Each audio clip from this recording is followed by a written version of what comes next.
Yes, sir. Yes, sir. Welcome to another edition of the Sports Shop 27. I'm your host, Jermaine Coulter. And to my far right, I got my co-host, Kevin Johnson, KJ. And in the middle, today's special guest, we got a former Gamecock and six-time NCAA national champion. This guy right here has done it all. He's from Atlanta, Georgia, Southwest DeKalb High School. And he's also a two-time silver medalist Olympic in the Summer Games 2000 and 2004. This guy has over 14 gold medals, 8 silver, and 2 bronze. And he just got inducted into the 2021 National Track and Field Hall of Fame. We'd like to welcome former Gamecock Terrence Trammell. What's going on, Big Trammell? Hey, what's going on, man? What's going on? What's up, fellas? Hey, man, I'm glad to be here, Thank you for having me on and looking forward to having some fun tonight. Yes, sir. Yes, sir. So for the people that don't know you, Terrence, let them know where you're from and a little bit about your background. Okay, so I'm from Decatur, Georgia. It's the east side of Atlanta. And went to school at Southwest DeKalb High School. For everybody that knows that school from the era that I went, we call it the University of Southwest DeKalb. We had some really big things going on at the time, and it was a great era for our high school. And so, I had a lot of fun there. I played football and ran track, and had a lot of success in both, and was fortunate enough to have won state championships in football and track. So, really big part of my high school career was, being athletic and contributing to the tradition that is Southwest DeKalb. And so, anyway, that's where I come from. That's my high school, and gained my degree from the University of South Carolina, along with a lot of track and field exposure and experience. And so, that's pretty much it. I'm currently coaching and consulting and working on an app that I have, to kind of spread this knowledge and help other people get fast and get exposure and, had an opportunity to reach the next level of their success. Okay. All right. At what age you start running track? Oh, I'm sorry. At what age you start playing sports, and what sport was your first love? I started playing sports at, I want to say 6. It was T-ball. T-ball, and I went out. One of my friends who was a little bit older than I was playing baseball, and I think I was in the first grade at the time, and told my dad I wanted to try T-ball, so he signed me up, and that was it. But my first love has been and will always be football. That was, that was always my first love. That was the biggest bond that I had with my dad and my brother as well. I grew up watching my brother play youth league sports. I mean, as early as I could remember. My brother's 9 years older than I am. So we're talking like me being 3 years old, watching him run down the field. So I've always loved football, but I played football, from the age of, I want to say 9 all the way through high school, and didn't even start track until the 8th grade. I actually played football, basketball, and baseball growing up. And with baseball, I couldn't hit the ball unless it was on the tee. So it was no need for me to keep going. You know what I'm saying? Basketball, I was really good. My favorite athlete, my favorite basketball player was Magic Johnson. I mean, when you watch him come down the court on a fast break, you don't know who's going to get the ball. You know what I mean? And it was just beautiful. It was just beautiful to watch him play. Little passes. Yeah. So I tried to do the same, and it worked out a little bit for me, but I didn't get past the 8th grade as far as like basketball is concerned. So All right. Okay. So you say your football was your first love, and that was the sport that you played. Had a lot of bondage with your pops. What position did you play when you played football? So when I was younger, I think my very first year playing football, I played nose guard. Um, Yeah. but at that time we were going by weight division, so everybody Yeah. was relatively the same size. Yeah. But I think playing nose guard really made me tenacious, as a player. But after that, I was always, running back, cornerback, or safety, or something like that. And so, when I got that first tall sweep and took it to the house, I was hooked. Go, baby. Go. Yeah. I It had to felt I had to good. play offense after that. Yes, sir. Yeah. Yes, sir. So talk about your coaches during that time, man. Like I know a lot of coaches back then were innocent. They want you to have fun, just learn the basics of the game. Let's talk about that a little bit and some of the teammates that you played with during that time. So in youth league, during that time, we had older coaches, 30s, 40s, and they coached us hard. They definitely coached us hard, but they taught us how to be responsible. They taught us how to be accountable to your teammates and play for more than just yourself.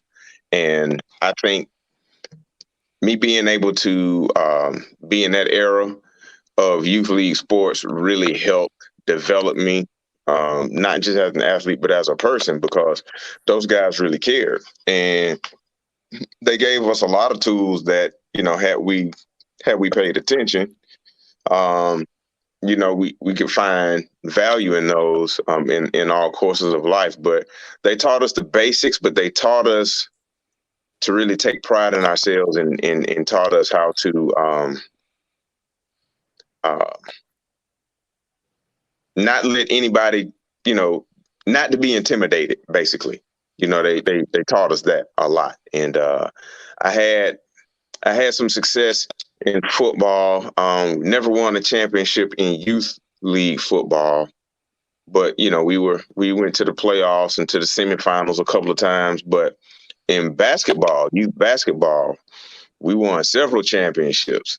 Okay. So that was cool. I got my championship taste early in life with Yeah. that. So had a chance to play with some really good guys that went on and played high school football and basketball. And one of my good friends, um, rest in peace, Lyle Weaver. He was a linebacker for Army, and so he was a really good guy, good spirit. He was a man's man, and a really good friend. If you had him as a friend, if he was your friend, you had one. So Okay. Cool. so Yeah. yeah. Yeah. So I know you said you ran track in the 8th grade. So what made you fall in love with track? So here's the deal, right? So plugging in basketball to track, Okay. I actually made the middle school team in basketball, right? And Right. so that was a big accomplishment for me, but I didn't play that much. And so, I thought I was better than what the coach saw. Yeah. And so I felt some kind of way. So I heard that he was the track coach at the high school. So back then, middle school didn't have its own track. You went to the high school and ran track for the high school. Right. And so I heard that my basketball coach was the track coach at the high school. So that's what I wanted to do. I basically ran track to prove somebody wrong. Dang. Yeah. Cool. And so we go up for the tryouts, and it turns out he was the girls coach. So my intention was to show him that I'm a whole lot better than what you think, and he's the girls coach. So there you have it. But the blessing in that was my high school coach, Napoleon Cobb, is a legendary coach in his own right. I think he has, between the two high schools, he was at Gordon High School, which is now McNair Middle here in DeKalb County. I think he won one or two state championships there. And at Southwest DeKalb, I think he had a combined 12 between the girls and the boys. Okay. And prior to that, he was out in California at Cal Berkeley. He did a lot of his his grad assistant coaching at Cal Berkeley with Bud Winters. Well, who is Bud Winters? He was the coach of John Carlos and Tommy Smith. And so anyway, he learned a lot from being around Coach Winters, and he attended school at Tennessee State, which his coach was the great Ed Temple, who was the coach of the Tiger Bells, Wilmer Rudolph, Wyoming Atayas. All right. Those people. So his background was immense, and of course, me coming over, 14 years old in 8th grade, I don't know this stuff. I mean, I want to run track, but I think that was the best thing that could have happened to me. Was for me to get under Coach Cobb. He was a hard coach. I mean, he was a hard coach, but he was fair. And I think running track for Coach Cobb and playing football for Buck Godfrey molded me into the caliber athlete that I had become. Make no excuses, take no prisoners, always expecting to win was the mentality. And so that carried me a long, long way. And had the opportunity to watch, some major guys in the city of Atlanta at the time, like Milton Campbell, who was a major 400-meter runner out of Douglas High School in Atlanta. And had a couple of other guys, that was really good. We had some really good guys at my high school. Jermaine Stringer was a speed demon who played football at Florida State. He was a state champ in 100 meters, and he was a 10-2, 10-1 high guy in high school. Dang. So he was a blazer, and so I grew up around that type of stuff. So the bar was set high for somebody like me coming along at the time that I came along. And the one thing is, being in that era, you didn't want to be known as the graduating class that was like sorry because you didn't hold up your end of the bargain. So that's right. It was a little bit of pressure there, but at the same time, like it like I say to my athletes, it separated the champ from the chumps, So that's what we did. That's how it served us. All right. So you got your respect in 8th grade with your track coach. You showed them that you had the blazing wheels. You go into 9th grade. You playing both football and track at the time, correct? Yeah. Football and track. What position did they put you in football? I'll talk about that a little bit, and your teammates and the coach that you had at that time. So at that point in time, we ran the wing T, so I played a little bit of wing back and some cornerback at the time in the 9th grade. And so I did fairly decent. I mean, at that time we had so much talent. I was kind of like I started a couple of games on JV in the 9th grade. I was primarily a backup at the time. Okay. We had some guys, man, that could just catch on really fast. And I was somewhat of a late bloomer. So I didn't really hit like a growth spurt till like the 10th grade. But at that point, I did pretty well in football. Nothing to really write home about. I was really just kind of getting the lay of the land, getting used to the new environment, and just trying to find my way for the most part. And in track, I was primarily like a utility guy. I mean, I was fast, but I wasn't quite track fast at the time. So I would probably be like on the second team 4x1 and second team 4x4. And this was before I started hurdling. I was running like the 100 and the 200. And just kind of. Which leg were you running at that time? I think at that time I might have been I might have been third leg on relay, second team relay. Okay. Yeah, third leg. Okay. And so,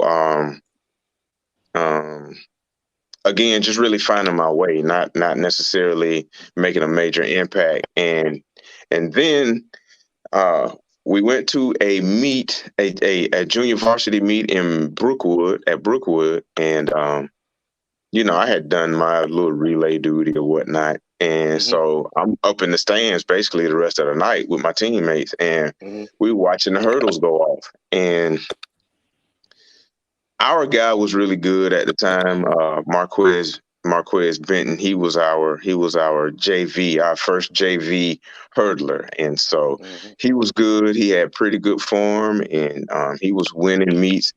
And the other JV guys, they looked bad. I mean, it was chaos all over the place. And so I would see guys fall and get scraped up and that whole thing. And back then we run on asphalt, so you fail, you took one. Yeah, and so City.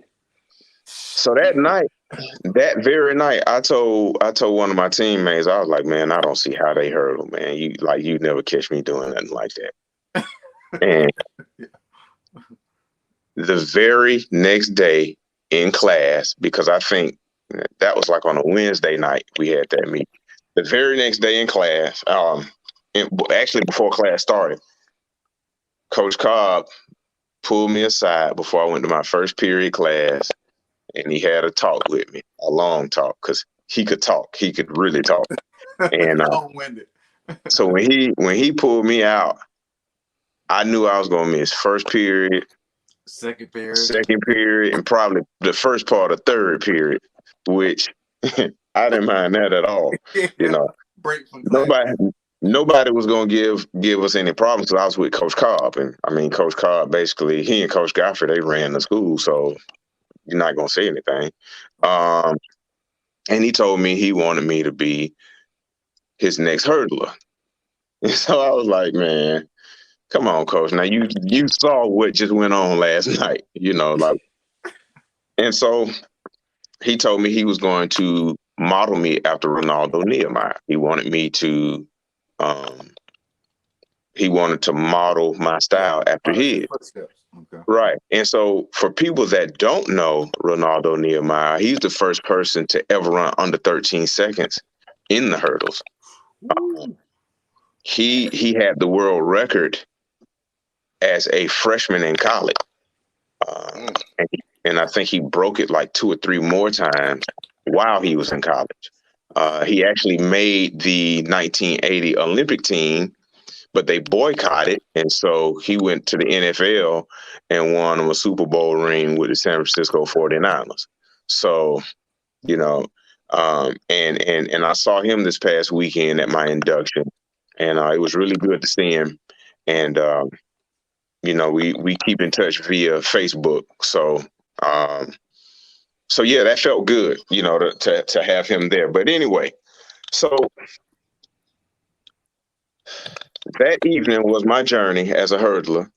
I was, I just learned the very basics of what it was to hurdle. And so, one of the assistant coaches, Coach Baugh, took me over and had me learn how to learn the rhythm of coming off the hurdle, what it should sound like when I come off the hurdle. Right. And so we started working technique every day for 30 days. I mean, that's all I did was hurdle work and my conditioning runs. And so I was the last one off the track. I was the last one in the weight room, last one out of the weight room. I would literally leave at 7:30, some days, maybe even 8 o'clock, after the weight room. And my dad was there every day. He was supportive. He appreciated them coaching me hard, because he wanted me to be tough. He wanted me to have character and some fight. And so that's what we did. And my very first track meet, my very first hurdle meet was a middle school meet. It was a JV. I mean, it was a junior high meet. And, 8th and 9th grade was still considered junior high at that time. So I went and I broke the record. I broke the meet record like my very first run. It wasn't fast, but it was the record nonetheless. And I did real good to the first 3 hurdles, and then I stuttered step for like 2 or 3 hurdles. Then I picked it back up and got back to 3 steps, the rest of the way. And yeah, broke the record. And that became the significance and the foundation that my career was built on. And just kept going from there. So at that point, I was happy to have the hurdles because I felt like this was something that I could own. My contribution to the team, was being able to hurdle, have these hurdles. And so that's what I did. And I was really excited about having something to claim as my own and be able to have my part to play in the team's success. Yeah, they talk about the competition in the Metro Atlanta, and as far as track. So we had a few schools that was good at the time. Early on, I would say like my 9th grade year, the teams that were good on varsity at that time, because I actually had my 9th grade year. I won the county championship on JV, and actually my coach pulled me up to run varsity. And so I got a chance to run at the region championship, and I got 3rd, but they only take the top 2 to state. So, and that was the only time I had lost. And so it was heartbreaking, not because I lost, but because I didn't make it to the next meet, to the next round. So my season was over. The schools at the time that was running good,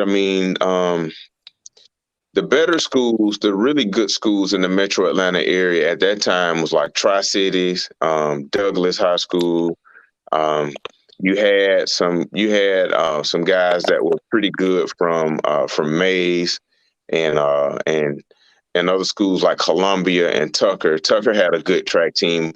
They were in a different class than we were in. Tucker and Columbia, they had good track teams. And Lithonia, they were all, I think at the time, they were in Triple A, and we were in Quad A at the time. So we would see those guys at like the county championships, but that would really be about it. The county championships and a couple of the other meets, prior to like some of the big invitationals. But there were some good teams throughout the state. But the headliners in Quad A at the time, of course, was Southwest DeKalb, and then you had Douglas High School, and then you had Mays. And I think at one point, Noonan was pretty good. Okay, Georgia. All right. They had Derek Stiegel and Corey Bridges. And so Corey Bridges. Yeah, and Corey's like the big bruh at Carolina. It's my first roommate. He took me in, took me under his wing, and I got the lay of the land of Columbia at that time. So shout out to him for sure. Yeah, So yeah. In 10th grade now, I'm really starting to come into my own. Like I said, I hit that growth spurt. So I was about 6 feet at the time. So I grew maybe about 2 or 3 inches, at that time. And so every year I would gain like another inch or 2 and like another 10, 15 pounds in weight. So it was a good growth spurt, a steady one, from the 10th through the 12th grade when I got it. And so yeah, that's kind of how things went at that time. And then so I got a chance to play just a little bit of varsity football at the time. That team, my 10th grade year, was full of superstars at the time. Quincy, of course, was the quarterback, Quincy Carter, and we had Arvin Richard, who was the tailback, and we had Jermaine Stringer and 2 guys that have since passed away in Felix Lewinsky and Marco Shepard. That's like the receiver corps. So that year, we went from running the wing T to running the wing T and the spread offense. So that was our mixture. And the crazy thing is, like, the receiving corps was like the relay team. So, what you gonna do? You know what I mean? Smoking them, boy. Yeah. So I got a chance to play in a couple of games on offense, when it was cleanup duty and that whole thing. And the game was well in hand. So we was giving some of the young guys some experience, and I remember running a 34 lead, and the hole was closed, and I bounced it to the outside, and I took it like 30 yards. I got excited and tried to truck the safety, and that didn't work out. Yeah, I got a little too excited, but hey, that was a big run, and that got my confidence up for playing varsity football. And 10th grade year, in track, now I'm running JV and a little bit of varsity, and I'm having a lot of success. At that point in time, I was running around 14.2, 14.3 in the hurdles, and that was one of the top times in the state. And had a track meet that really grew me up as an athlete, because up until this point, I really hadn't had much adversity as a hurdler. Went down to the carrots and relays and went against TJ Nelson from Troup County. And I didn't know who the guy was. I'm doing my thing. I'm having my confidence in what I'm doing. And this dude comes out, man, and he's just as fast as I am over the first few hurdles, but then he hit another gear like at number 4 or 5, and that was a gear I didn't have. And so I'm trying to run him down, and it's not happening. And he wound up, as we say in track, he took me where I hadn't been before. So I crashed. I crashed, and when I look up, he's still moving. And this kid ran 13.8 on me. And that was the top time in the country at that point in time. Yes, and so, he welcomed me onto the big leagues. And so I had some decisions to make, My first decision was how I was going to take the shower with my skin being peeled off on the track, So I learned to run my race. I learned to run within myself. So later on that season, I went through everything else. TJ Nelson was the only guy that beat me in high school as far as the hurdles are concerned. He's the only person that beat me in high school. So we get to the state meet. So I qualified. I won the region championship that year, and get to the state meet. And our top guy, Jermaine Stringer, was injured. So they put me on ankle leg of the 4x1, and we finished second. I just wasn't quite as strong as those guys at the time. I held my own. Clearly, if Stringer was healthy, it wouldn't have been close. But I did what I could. I contributed, and I got second in the 110 hurdles. I learned that if TJ is gone, TJ is gone. Like, that's just what it is. I held my composure, and the race was a little bit closer. Racing him, but I realized that at that point in time, he was the better guy. He was stronger, a little more mature, and he had it. He had it. That was a guy that made me feel like I had to be perfect in order to win, and so he pushed me. He did. Like, in practice, I would feed off of knowing that I'm gonna have to see him at some point, so I need to be ready. And so my 11th grade year, now I'm a starter in football. And so I started at receiver at the beginning of the year. And so I'm excited because now I get to be a part of the tradition that I grew up watching since I was like 9 years old. because again, my brother's so much older than me. And so I grew up around Southwest DeKalb football. I was like the water boy, and that whole thing. So this was me living out a dream, being able to play football, That's right. and First love. Mm-hmm. and so I was excited about that. Not only that, but I actually was able to wear single digit, my 11th grade year, and All right. Okay. and back then, those single digits were real important if you playing football at the time, So, Yeah. uh, so so yeah, started out at receiver, did fairly well. I mean, I did contribute. Had a couple of big plays on offense.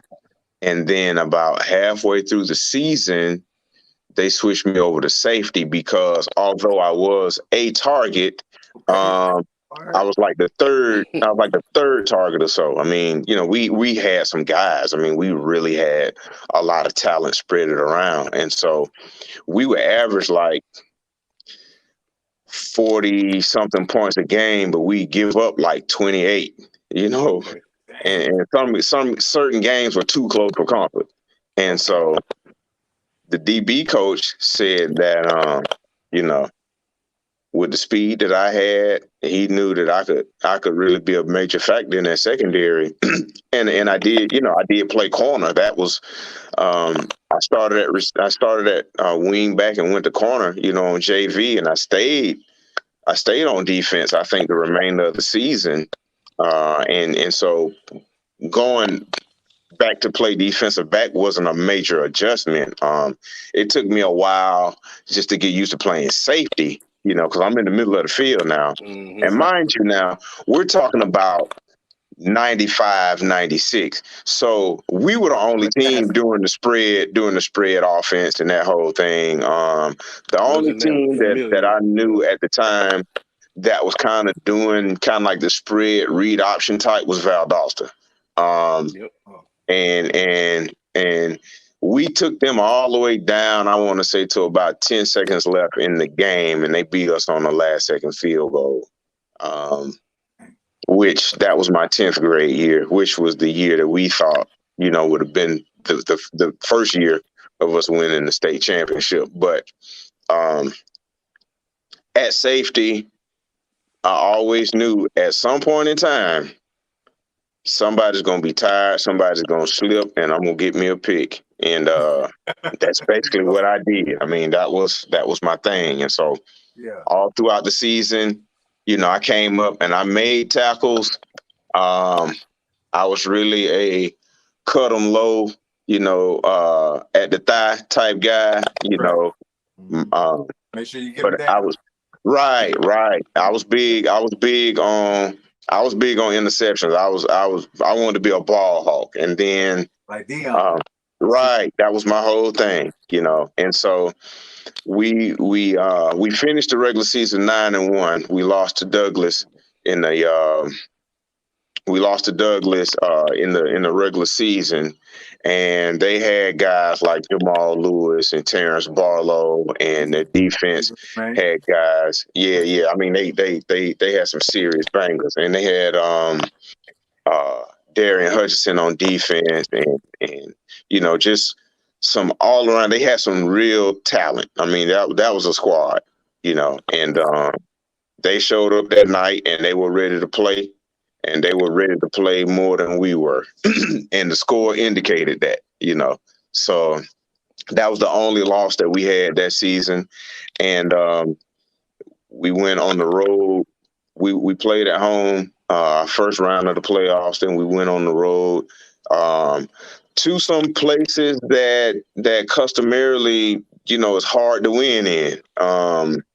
We went to play, we went to McEachern, to play up there at the time, and we got out of that one by a touchdown, and then we went up to Clark Central in Athens, and we had only beaten them once out of all the years that we played them. We only beat them once, but we were so dialed in that they had a smoke machine what they came out in, and really just poured it on from the entrance and that whole thing, and we had them 14-0 before the smoke cleared, you know.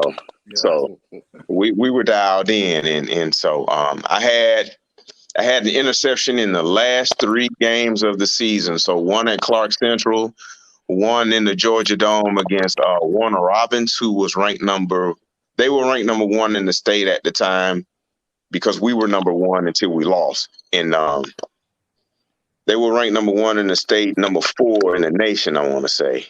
And we beat them 7-0 in the semifinals, and then played Parkview for the state title. And Gwinnett County. what should have been an away game was actually a home game, because it was at the stadium that we played in all year, you know, our home stadium. So we took the home side. I don't know if they knew that or not, but I mean, hey, it was at Memorial Stadium. It's not where you play. So Yep. That's So right. talk about your recruiting process. Did you play any all-star games or any like junior Olympics while you were in high school? So to go to my track season, I actually so I got thumped by TJ again at the Carrollton Relays again.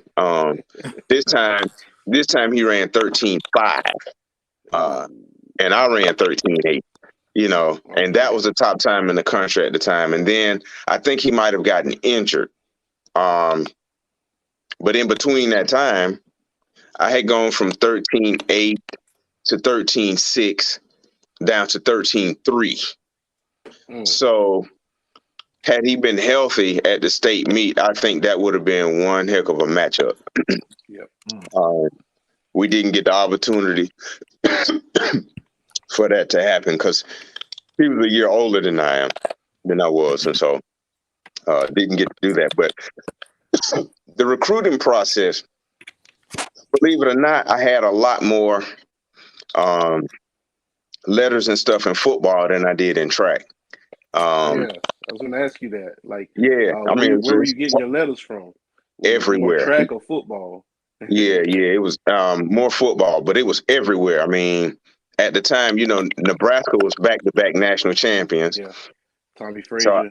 So I would have those red envelopes with the big white N on it. And I got several from Clemson, from Florida, Texas, Michigan State. I even got some from UCLA and Southern Cal. Wow. I got a lot from Texas, a lot from Florida.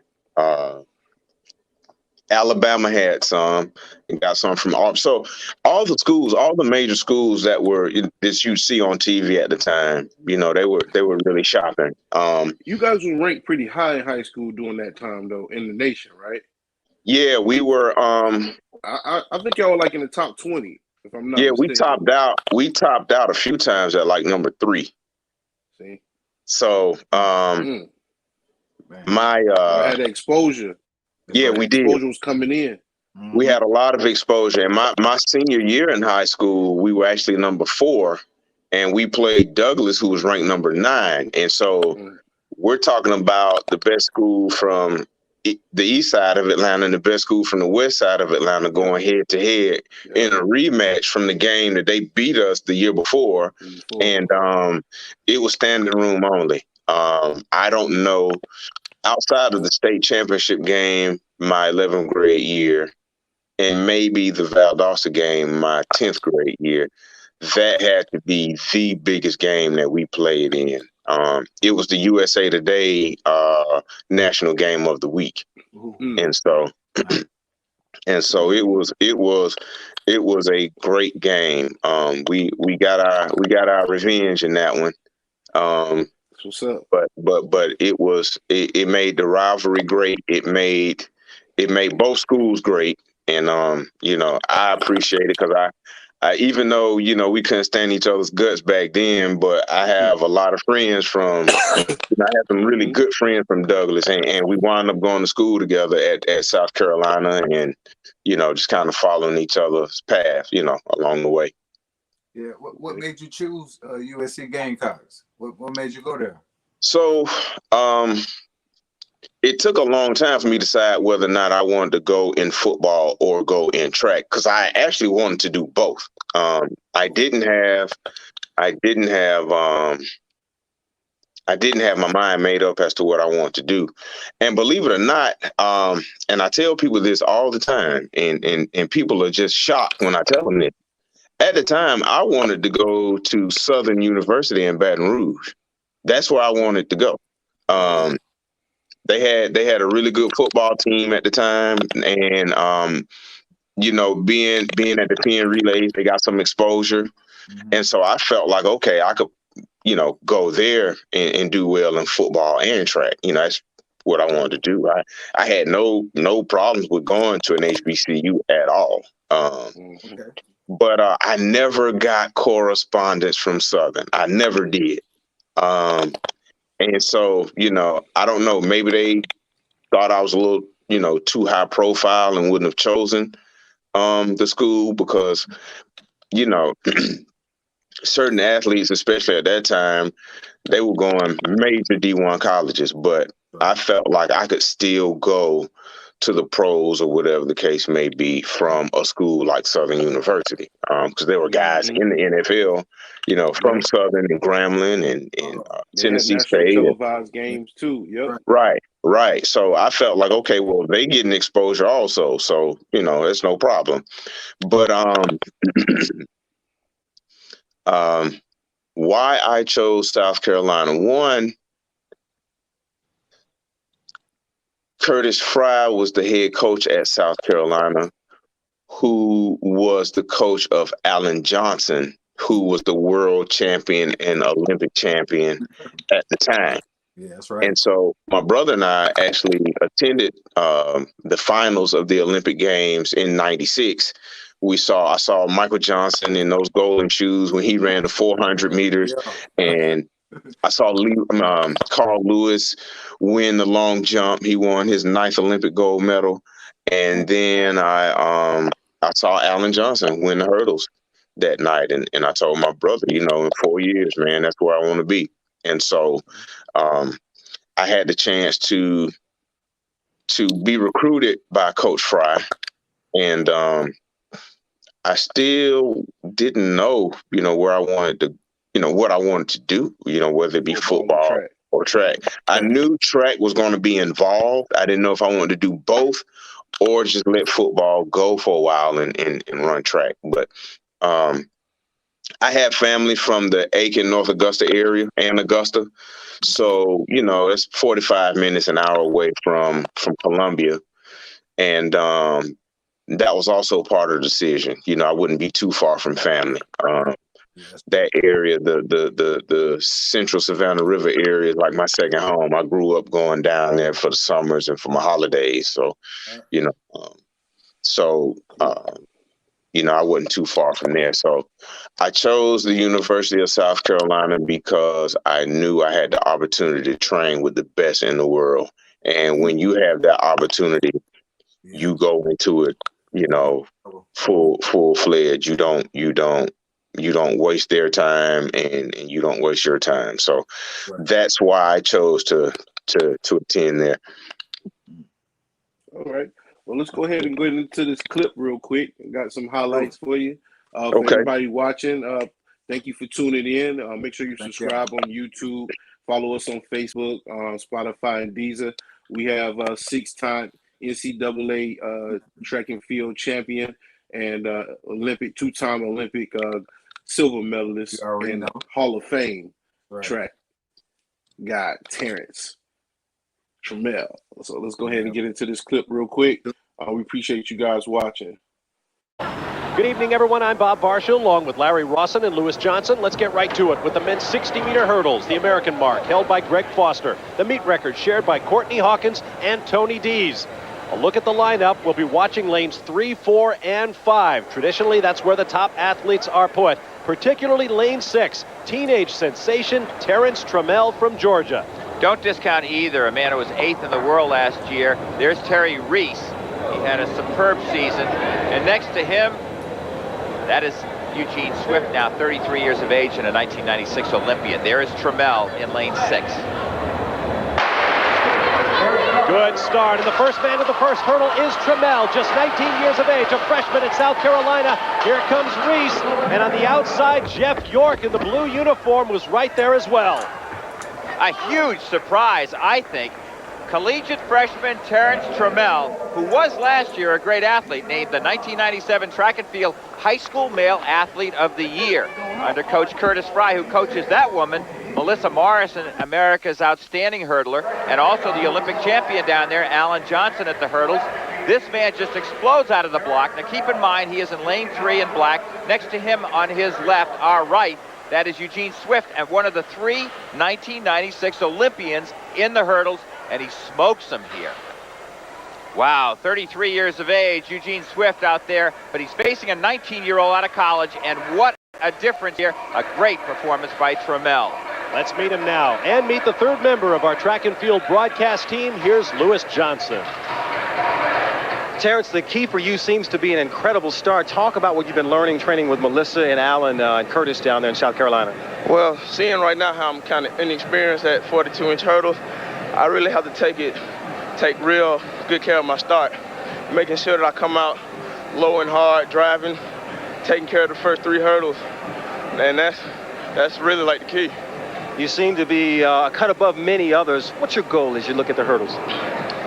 I would like to win NCs 4 years in a row if I could. I would also like to be a finalist in the Olympics in 2000, hopefully get a world record. Well, I think if you stay with that crew, you'll make it there. Congratulations. Great job tonight. Thank you.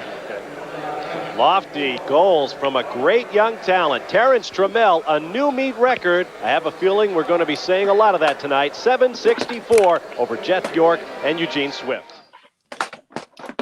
Yes, sir. Bring back some memories. Terrence Trammell, he had the naked face back then. Baby Oh, face. man, yeah. Baby face assassin. Just jumping over grown men. It's killing them. Oh, yeah, So, man. yeah, man. So you had your whole technique down. You could tell the coaches implemented the program into you, and you use it at your advantage. Just ahead of the pack, a freshman. So you got 3 years ahead of you. We got more clips to show. Just talk about that meet right there before we go into the next clip.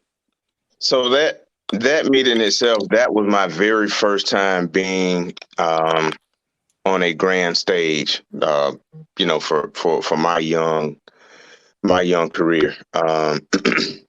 Knowing that I was going against guys that I would watch on television was beyond me at that point. But I knew that the one strength that I had was my start. So I'm going in thinking, okay, well, let's just see where it goes. I don't know what to expect. I do know that these guys are world championship finalists and Olympic finalists, but let's just see where I stand with them. I wasn't afraid. I just didn't know where I matched up with them. And so my thing was just get out of the blocks like I know I can. Yeah. And if nothing else, just make sure I hold my own, just keep it respectable. So that's what I was thinking.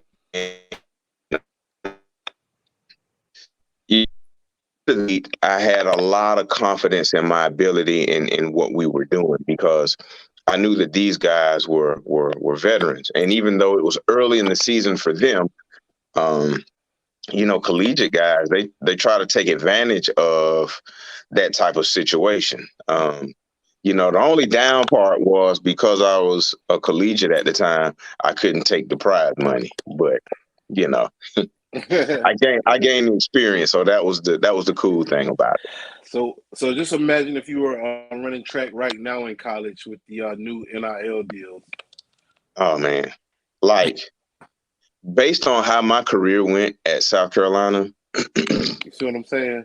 I would wager to think that I would have been close to $1 million.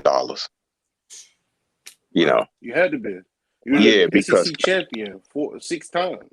right. Had to be. So I mean, it was, and to kind of put that in perspective. So at the time, I ran the 100-yard dash at a meet, not the 100 meters, but the 100-yard dash. And I almost broke the world record in the 100-yard dash.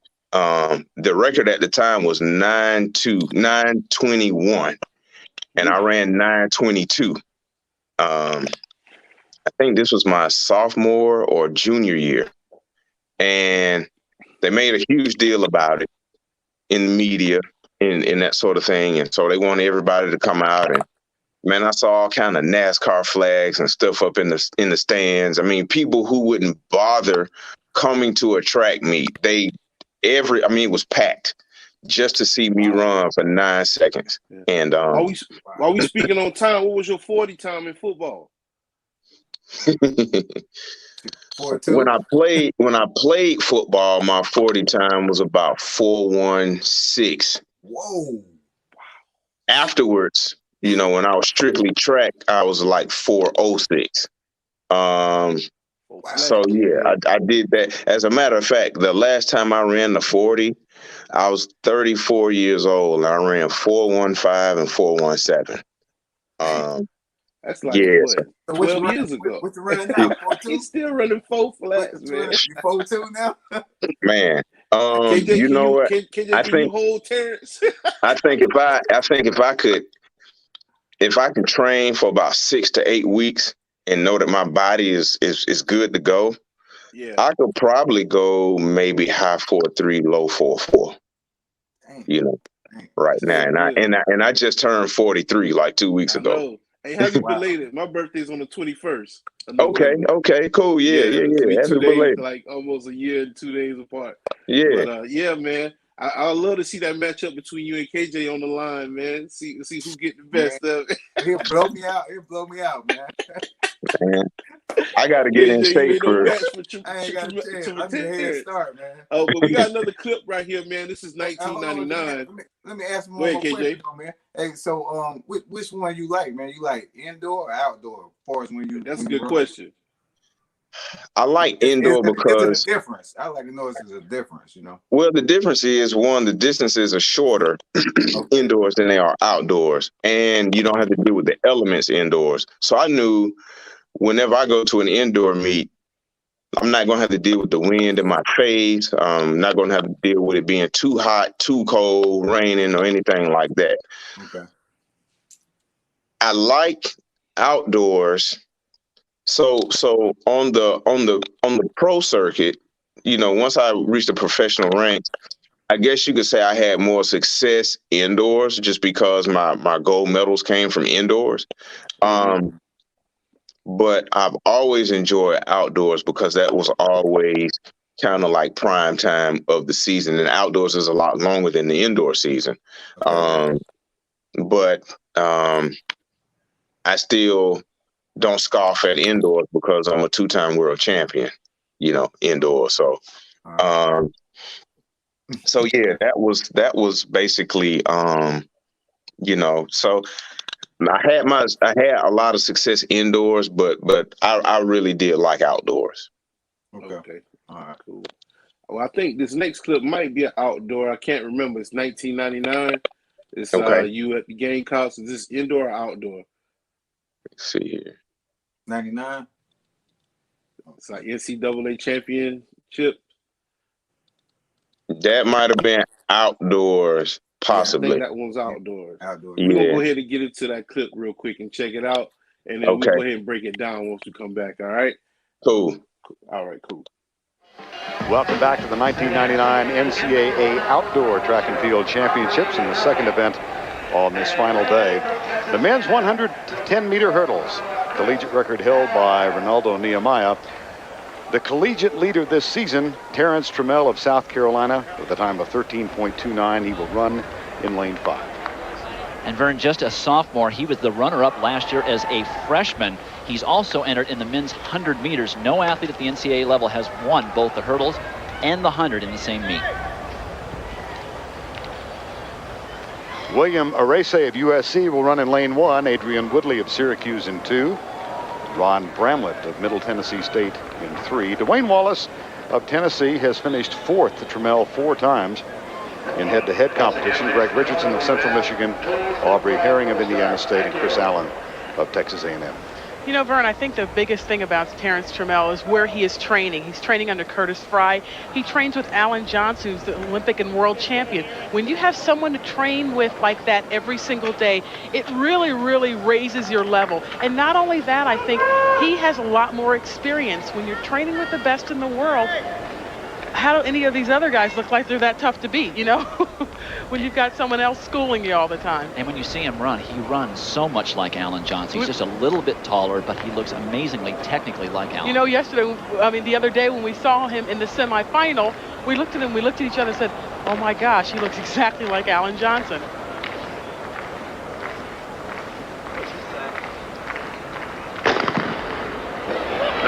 Trammell not the first out of the blocks, but now he quickly picks up speed. And it's Dwayne Wallace running in second. Terrence Trammell of South Carolina wins it with Wallace second, and Greg Richardson is third. Terrence Trammell hit 5 hurdles in that race, including the first 3 hurdles. You know what? He's got a great head on his shoulders because he was able, as you can look at him, he's going, oh my goodness.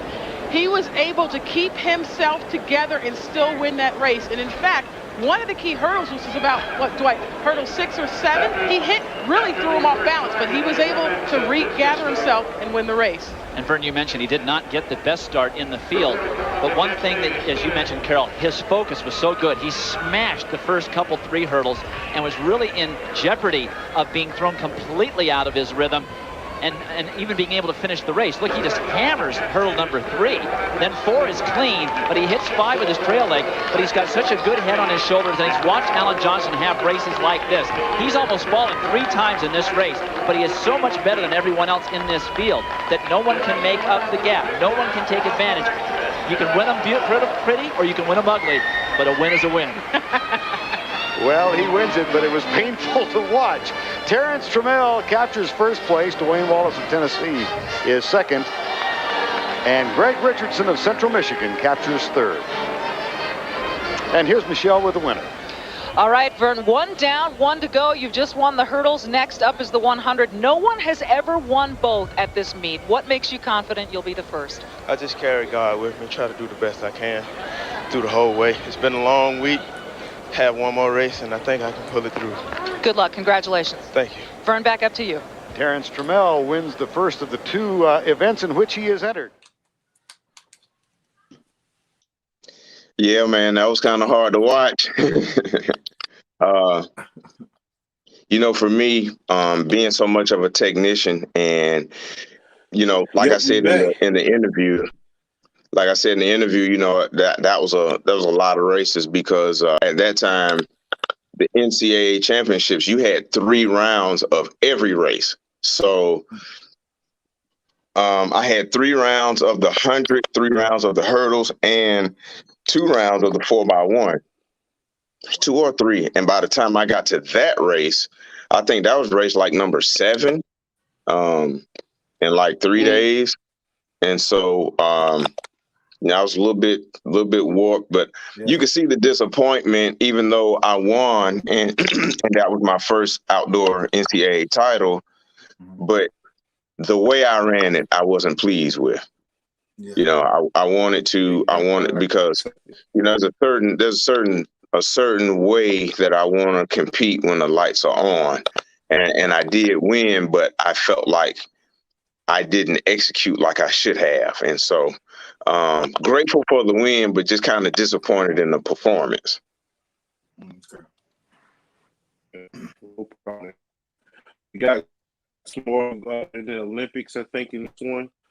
Not sure if this is 2000 Olympics or 2004, but we can go ahead and check this one out, and then we might do this before we. Okay.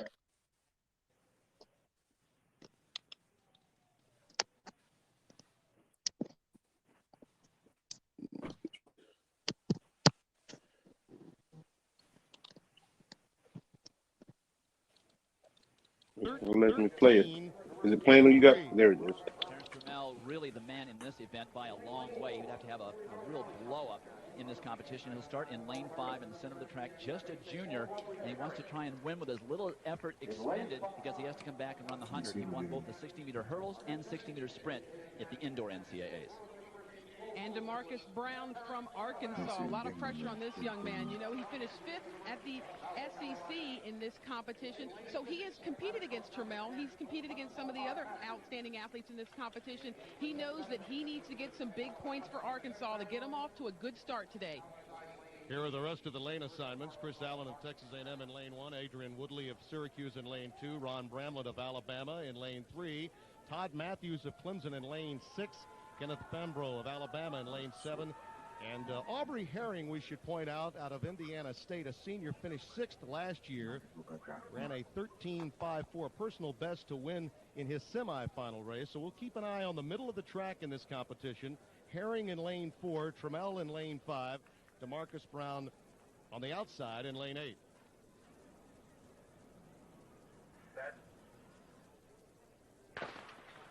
Trammell out to a good start in lane 5. He has the power to withstand knocking down some hurdles. He's getting some stiff competition from Herring in lane 4. Trammell and Herring, lane 4 and 5, and it's Terrence Trammell.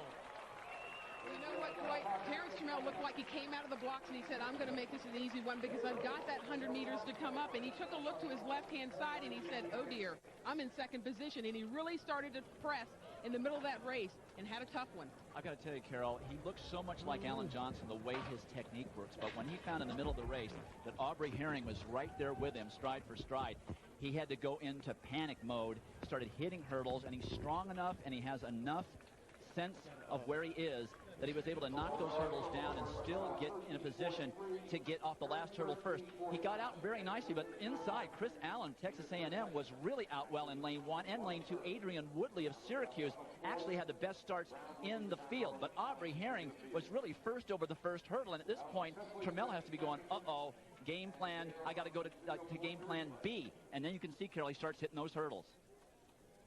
But as we mentioned, though, Carol, he's got the strength, and you see that here as he fights through the hurdle. He does have the strength, and right there, he also stays in focus. And the reason he did win that race is because he came off the last hurdle, and he ran hard for the line. Well, you can understand why Lou Holtz would love by only 6/100ths of a second over Aubrey Herring of Indiana State.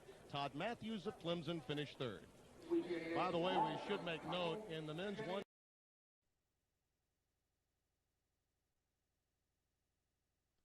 All right, yeah, so we couldn't hit a volume on that one, but that particular run, you know, Aubrey Herring got out on me really well. And my biggest thing was just keeping my composure because I knew that at that point in time, I was really strong at the end of my races. And if I just stayed focused on what I was doing and not panic, I knew that I would catch him. You know, I could catch him by like hurdle number 8. So that's actually what wound up happening. There's a certain thing when people are ahead of you and they're normally not ahead of you and they start to panic even though they're winning. I figured that was going to kind of be the case. And so I just wanted to make sure I didn't panic and really just do my best to surge, you know, around hurdle number 8 when I knew I could make that move and carry it on through to the finish line. So I was a little more pleased with that run, even though, you know, you see a little damage, you know, at some point in the races, but you know, that was happening at that time. And believe it or not, I was still finding my way with my technique, you know, with my hurdle mechanics. They were pretty good. They were sharp, but at the same time, you know, hurdling is an event that it takes years to really get your bearings down. So, you know, I was still finding my way, even though, you know, I was having some success at that juncture. Cool. This next clip is the Olympics for sure. I know you dominated the NCAA, the SEC, high school, just carried the torch all the way up until 2000. Graduated straight from college and went straight to the Olympics.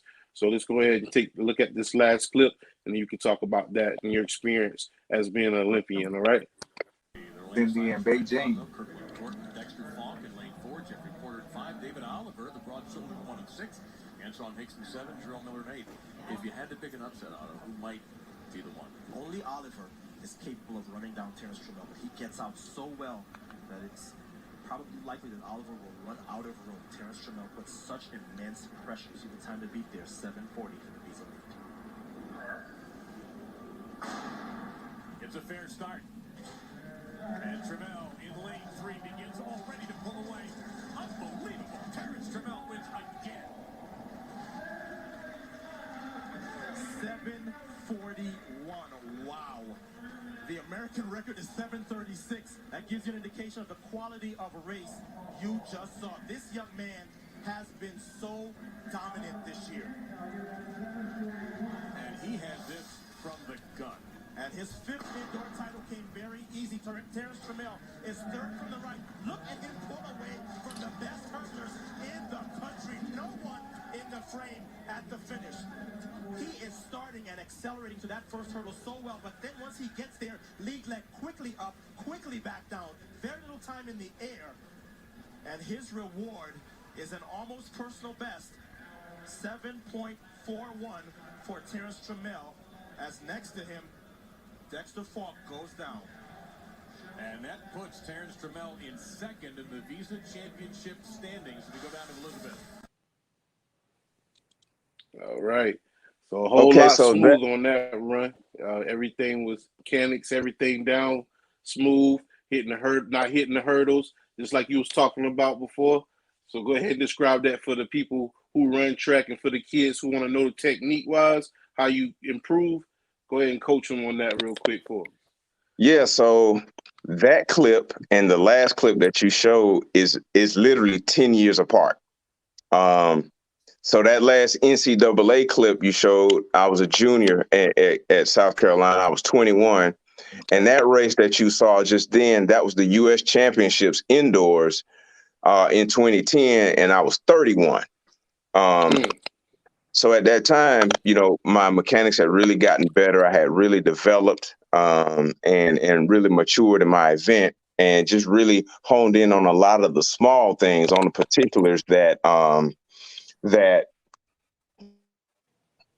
it takes to be at that level. So that's what I did. And speed wise, I was still just as fast as I was at 31 as I was at 28, 29, you know, so the speed really didn't drop off much at all. It's kind of like I said, it was kind of like how when Jordan reached a certain age and he stopped penetrating the lane for a dunk, and he would just get to a certain spot and have that little jump shot, you know. I was at that age. I was at that stage now. So I had the wisdom and the knowledge of what to do when, but I still had the physical ability of a younger version of myself. But it was a lot wiser at that time. So that's what I did. And speaking of which, not wanting to jump too far ahead, you know, about teaching the guy, you know, teaching the athlete. That's actually what I do now. I teach coaches and I teach hurdlers about hurdling. And I actually have a course that's coming out that I have the PowerPoint for it, and I'm actually finishing up the video for it. And so anyway, for all the coaches out there that are looking to learn about the basics of hurdling, how to look for the right athlete to hurdle. If your athlete is stuck and don't really know how to run in between the hurdles or the start, or how many steps they should take, or if they're floating, if they're jumping hurdles instead of hurdling, because hurdling is not jumping, it's a long stride. And so if they are having any type of issues or anything like that, this course will answer all those questions. It will give some of the secrets that I learned to help me have a 15-year career and ultimately become a Hall of Famer. And so anyway, look for it. My app should be rolling out by the first of the year. Trammell Athletics. It'll be an app, and they can get my course, which is called the Hurdle Code. That will be on there, and so you'll see me demonstrating the drills. You'll see me doing the stretches, me doing the hurdle hops, all of that stuff. At 42 years old, because I was filming it last year, doing all of that stuff at that time. So, yeah, tap in. Let's get active. We want to make sure that we're able to get coaches and athletes the type of tools that they need just for better hurdling and that sort of thing in the U.S. Yeah, sir. Yeah. Hey, any message for the youth? The biggest thing that I'll say to the youth is, if you have a dream and you fully believe in yourself that you can accomplish it and you see yourself doing it, then start down that path. Because I ran track to prove somebody wrong. Yeah. I didn't even want to hurdle. And here I am, a Hall of Famer in that event. Dang. So if you have a dream, and I knew I wanted to be good at something. I knew I wanted to be a pro at something. I saw it being football, but the Almighty upstairs had other plans. And so that's another thing. Understand that your talent is bigger than you. And if nothing else, make sure that you work on having great character, because your character will take you where your talent will leave you stranded. So those things are things that I would like to share for the youth. And that character goes with practice, it goes with drills, it goes with stretching, eating properly. I think Les Brown said, how you do anything is how you do everything. And so that's my new mantra. I live by that now. So you can't compartmentalize it. You have to put it all together, because it all comes back to your character. So that's what I would like to impart. Man, no problem, man. Good message. Any shout outs for former coaches, teammates? I know you shout out Corey Bridges earlier. Anybody else you'd like to shout out? Any former Gamecock? Yeah, my big bro Brandon Bennett, who hooked us up and got us going. My nephew Braden really kicking some butt over there at Coastal. I'm proud of him. That's right. I watch and brag on him all the time, seeing him just like his dad chip off the old block. You know what I'm saying? Shout out to my high school coach, Napoleon Cobb, my high school football coach, Buck Godfrey, my teammates, Angelo Taylor, Arvin Richard, Kenneth Pass, Marquez, Benton, Clint Crenshaw, all of those guys that were part of that national championship track team in high school. And Nat Page was my coach towards the end over there at Georgia Tech. I actually spent most of my professional career with Nat Page. I competed for 15 years on the circuit. I spent 7 of those years with him. So we got a chance to do some really, really good things together. And I thoroughly enjoyed learning and working on systems and plans and techniques under Nat Page. Also, Paul Doyle, who I ran my second 13-0 under Paul Doyle. So and I actually won the world championships in the 60-meter hurdles and got bronze in the 60-meter dash under Paul Doyle. So a little bit of history was made, under him. So shout out to those guys. Shout out to all my friends and family, all over. Shout out to the fans, everybody that's supporting it. And don't forget to tap in to the Trammell Athletics app. You can follow me on Trammell Athletics on YouTube, also Twitter. I'm at Trammell Athletics. Instagram, I'm at Trammell Athletics, and I'm at Terrence _ Trammell OLY. Yep, there you go. All right, man. Well, we appreciate you stopping by, man. It's nothing like having an Olympian in the house tonight. Two-sport athlete, All-American, you name it. You check all the boxes. Highly decorated, humble guy from Southwest DeKalb High School.